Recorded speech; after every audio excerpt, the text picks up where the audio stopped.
The first question talks about the University and Community College System of Nevada versus Farmer case. Yvette Farmer was the runner-up for a position in the sociology department at the University of Nevada. She wasn't chosen for the job. Instead, an African-American male was chosen, plus offered more money than the posted salary range. A year later, Yvette Farmer applied for the job once again. She did get hired, but got offered $7,000 less than the African American male. She sued the company. Yvette Farmer accused the company of violating the Equal Pay Act and the Civil Rights Act. The state and Nevada Supreme Court sides with her, and she earned $40,000 in damages. The company, however, argued that they hired the African American male because if they hired a minority employee first, they could get an additional member. Plus, the male got paid more because the company only had less than 1% of black employees. So it followed a minority black bonus program regulation. The company was granted an appeal, but the U.S. Supreme Court declined to hear the case. What the company did may seem right to them, but it's not really ethical. The African American male mainly got hired because of his ethnicity. Yvette Farmer was denied of an opportunity due to being white. This is considered discrimination. Plus, why should she get paid less for doing the same job? It's understandable that the company wanted to get 2 new employees instead of 1 and had to follow certain regulations. But why wait a whole year before hiring again, or why not pay them equally? Yvette Farmer truly deserved to win the case. The U.S. Supreme Court declining to hear the case was the right thing to do. The company broke the Equal Pay Act and shouldn't get away with discriminating against a white female. The second question talks about the software industry and outsourcing. Outsourcing is the process of a company hiring an outside service provider or agency to manage a portion of their company. The Watchmark Comnitel Corporation were acquired by the IBM. Watchmark Corporation, also known as Valent, helps service providers leverage their network data to improve operational performance. IBM is the corporation that companies hire to manage their IT services and business processes. When Valent changed its name and tried making changes to keep functioning was the right thing to do. The company was known for having businesses with big phone companies all over the world. If the company didn't at least try to change for its customers, it would have been the wrong thing to do. Knowing how big this corporation was, it's a shame to see it gone. By getting acquired with IBM, it has given IBM more power and more customers. IBM now has more control and is one of the biggest software industries. The third question talks about Canada's diversity legislation.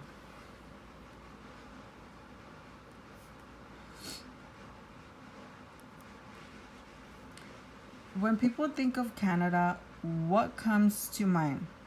Is that everyone there is so nice, the government helps out the people, and it's so welcoming to foreigners. At least that's what comes to my mind.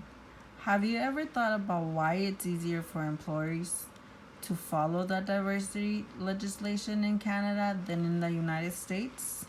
Well, it's because they have 3 different laws that keep them on track to comply with the diversity legislation. The Canadian Human Rights Act is the first set of laws I will talk about.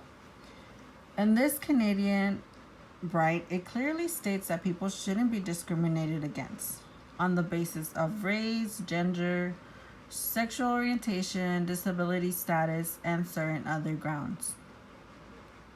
This prevents employers from discriminating people and allows for diversity in the workplace to grow because more minorities are given opportunities. Plus, another great thing that the Rights Act covers is pay equity. So, everyone gets paid equally based on compensation. So regardless of gender or race, if the state thinks your job is the same as others, it will pay you equally.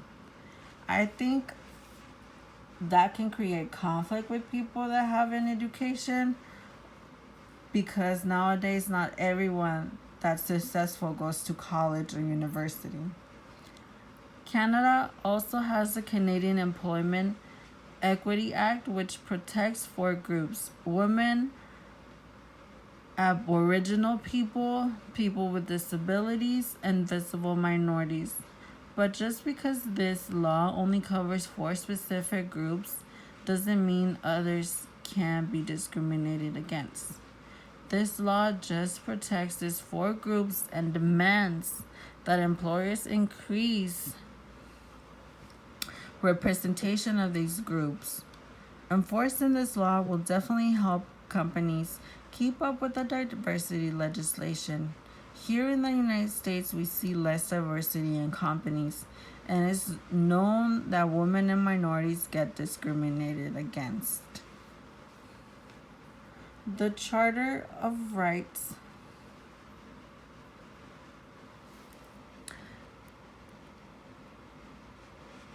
The Charter of Rights and Freedom is the Canadians' version of the Bill of Rights.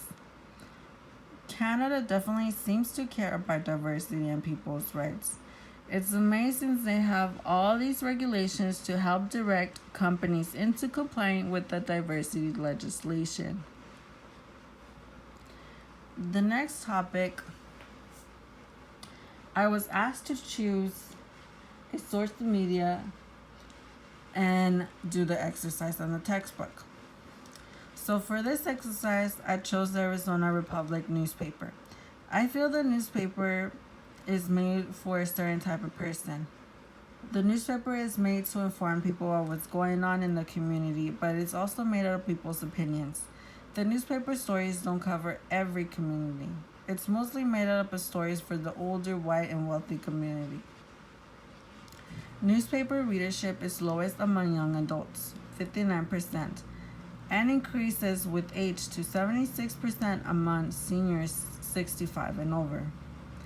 Readership also increases with education and with income levels.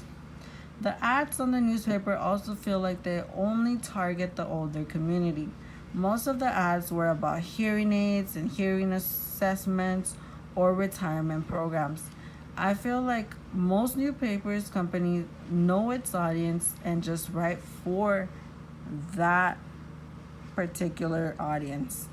Newspaper companies might be losing the chance to expand its audience by just focusing on that one group of the community. I don't think all groups are treated equally in the newspaper media. There is an article in one of the sections about the Republican Party.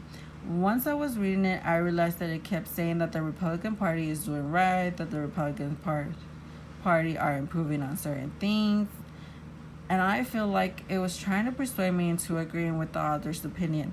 It isn't fair to all people that are from a different political party because they aren't being represented. There are also a few articles about poverty and welfare. I feel like reading those articles might cause for some people to get offended or feel less than others. One of the articles talked about a part of the city that is in a very bad neighborhood, and just reading it, it talked about how most people living there are ex-felons, criminals, or thugs. I feel like if I was living on that side of town, I would probably feel offended, and reading what others think might make me feel ashamed. I honestly don't read newspapers at all. And not because it may be biased, but because I'm part of a generation that views everything through social media. Social media has changed the way people hear news and let everyone and every community comments on topics and events. It's a freer environment that the newspaper creates.